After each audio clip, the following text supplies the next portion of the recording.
Tesser and all of you. My name is Priya Manisdar and I study class 12 in Bio. तो मेरा आज का topic है transformer. सबसे पहले मैं बताऊंगी कि परिभाषा, उसके कितने प्रकार होते हैं, बनावट, कार्यविधि और उसका सिद्धांत, परिणामन अनुपात, दक्षता और लास्ट में बताऊंगी उसके उपयोग। सबसे पहले मैं बताऊंगी उसकी परिभाषा। ट्रांसफार्मर एक ऐसी युक्ति है जिसकी सहायता से एसी वोल्टता को बढ़ाया या घटाया जा सकता है। यह न्यूटन प्रेरण के सिद्धांत पर आधारित है। उसके दो प्रकार के होते हैं ट्रांसफार्मर, अपसाइड ट्रांसफार्मर।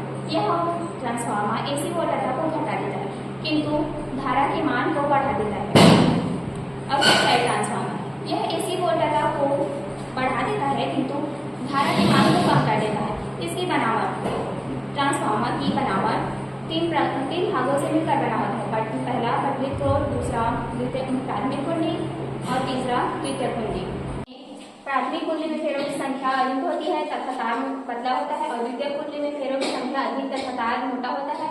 और ऊंचाई ट्रांसफार्मर में प्राथमिक कुंडली में फेरों की संख्या कम तथा तार मोटा होता है और द्वितीयक कुंडली में फेरों की संख्या अधिक तथा तार पतला होता है।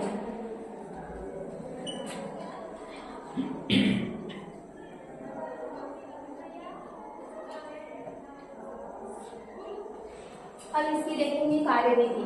जब प्राथमिक कुंडली के सिरों के बीच एसी वोल्टता आरोपित किया जाता है तो उस कुंडली में प्रत्यावर्ती धारा बहने लगती है। यह प्रत्यावर्ती धारा क्रोध में प्रत्यावर्ती चुंबकीय क्षेत्र उत्पन्न कर देता है जिससे उस कुंडली में फेरों से बद्ध चुंबकीय फ्लक्स में बार बार परिवर्तन होने लगता है जिससे उसमें उसी आवृत्ति की प्रेरित विद्युत का बल उत्पन्न हो जाता है।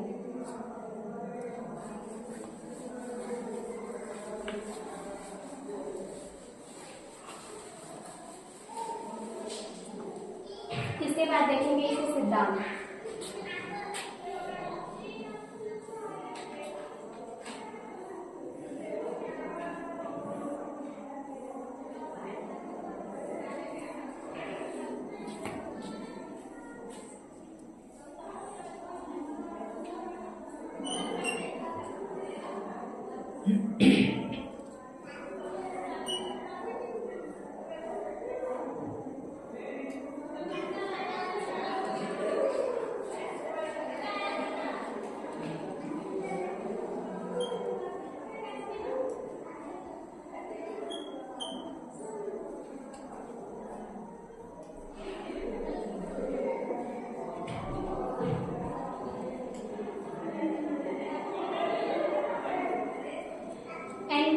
प्राथमिक कुंडली में फेरों की संख्या और इसमें द्वितीयक कुंडली में फेरों की संख्या।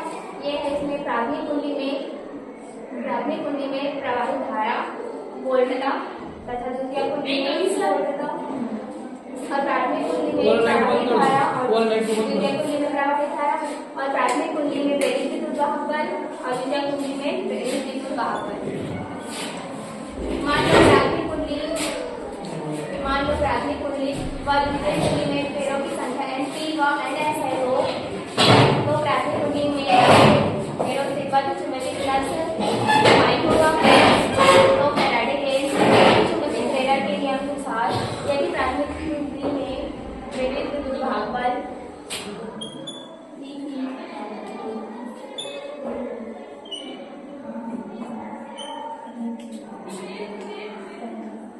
यह प्राथमिक कुंडली में प्रेरित विद्युत वाहक बल है और एक प्राथमिक कुंडली में फेरों की संख्या और d∅dt चुंबकीय फ्लक्स में परिवर्तन है।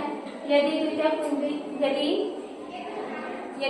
कुंडली में फेरों की संख्या से बद्ध चुंबकीय फ्लक्स फाई हो तो द्वितीयक कुंडली में प्रेरित विद्युत वाहक बल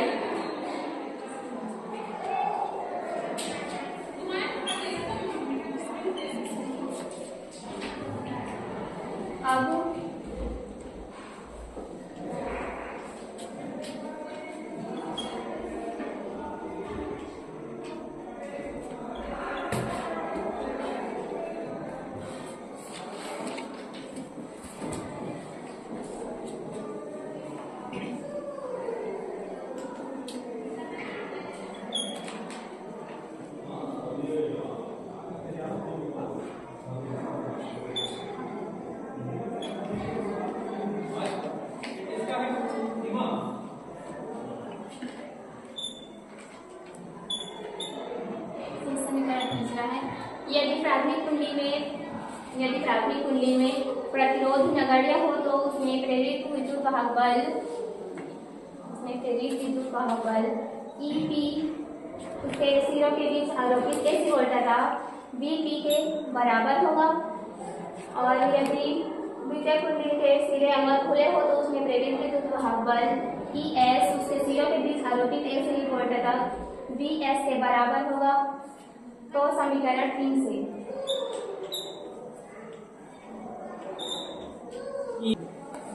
यदि दोनों कुंडली में प्रवाहित होने वाली धारा IP व IS है तो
यही ट्रांसफार्मर के लिए सिद्धांत है।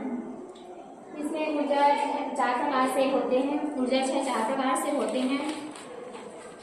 पहला ताम्रक्षय, तांबे के प्रतिरोध के कारण उसमें रूप में जो क्षय होता है उसे हम ताम्रक्षय कहते हैं तथा इसे रोकने के लिए हम तांबे का मोटा तार यूज करते हैं। और लौह क्षय में क्रोड में भौर धाराएं उत्पन्न हो जाती है जिसे रोकने के लिए पतली क्रोड का उपयोग करते हैं।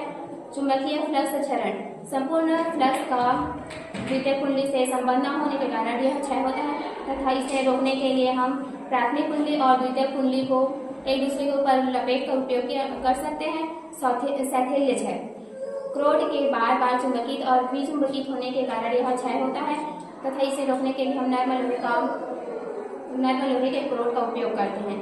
इसका उपयोग एल्यूमिनेटर और पावर सप्लाई में इसका उपयोग किया जाता है। रेडियो, टेलीविजन, मोटर इत्यादि में इसका उपयोग किया जाता है तथा विद्युत ऊर्जा को दूर से स्थानों में भेजने के लिए इसका उपयोग किया जाता है।